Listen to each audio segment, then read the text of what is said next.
The question this week comes from Jim from Scituate, and Jim says, Mark, I've been trying to buy a house for over a year, and I kept being outbid and outbid and outbid.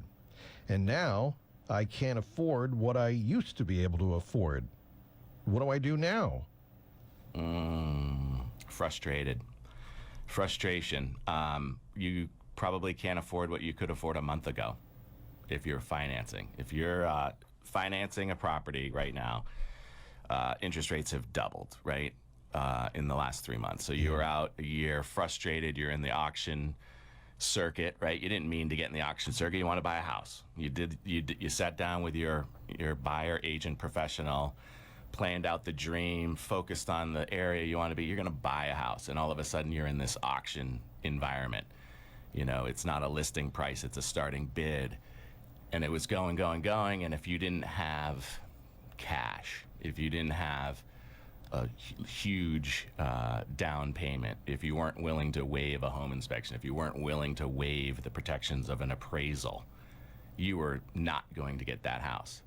And now things start to temper, right? The market starts to become more healthy, and now you can't afford what you were able to afford when you were running around with your bid papers, right? Your pre-approvals, I can bid up to this amount. So now what do? Well, you could give up, right? You could. Well, yeah, I suppose. I mean, that's one option. It is an option. Not the best option, I would say. No. But I would not recommend giving up. You've decided you want to buy a house, and you know, Rob, we've said this a bunch of times on this show. What's the best time to buy real estate? 10 years ago. What's the second best time? Right now. Right? True. So don't look back 10 years from now and say, I froze because the interest rates went up. Yeah, because of this moment. Because of this moment in time, I was freaking out, and I decided I didn't want to buy a house. Not a good option. But one of the options that we're talking with folks about a lot, and the real estate professionals that we work with in our continuing ed school, is can you add value to another community? Maybe you focused on one specific community, and this is the community I want to live in. But what about that one 2 towns over that may not have the exact same amenities, the same people, but can you add value to that community? Because you may be able to get more for the dollar in that community. So that's an option. And I would encourage that. Expand your zone. Don't necessarily expand how much land you want or lessen the size of the house. But what about the community? You can add value in any community that you decide to be in. How do you know that that's the community you really have to be in? Expand that search. And then there's financial things you can do, Rob. Obviously, we talked about the adjustable rate mortgages a couple weeks ago, and we took the stigma out of that because of the last subprime mortgage meltdown. This is not a mortgage meltdown. There's plenty of equity in real estate right now. So fear not, we're not going to crash.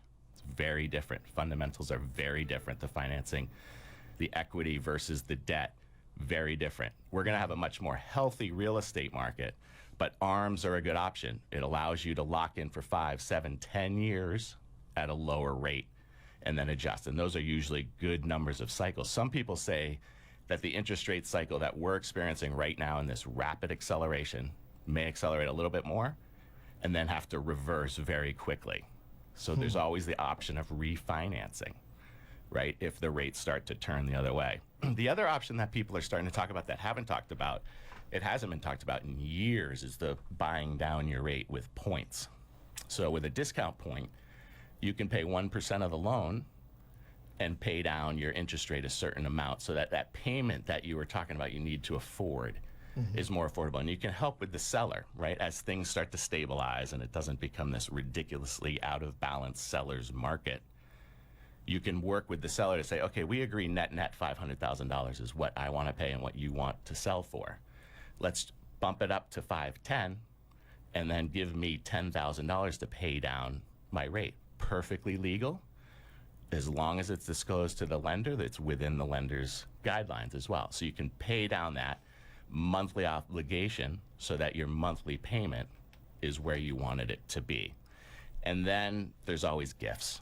The one thing we've talked about with gifts, though, Rob, both on the YouTube channel and here, is it has to be a true gift. If someone's loaning you money, it won't work. If they're expecting payment back, it won't work. But if you talk to your lender and say, Uncle Joey wants to give me, donate, gift, give away, never to ask again, that's always an option too.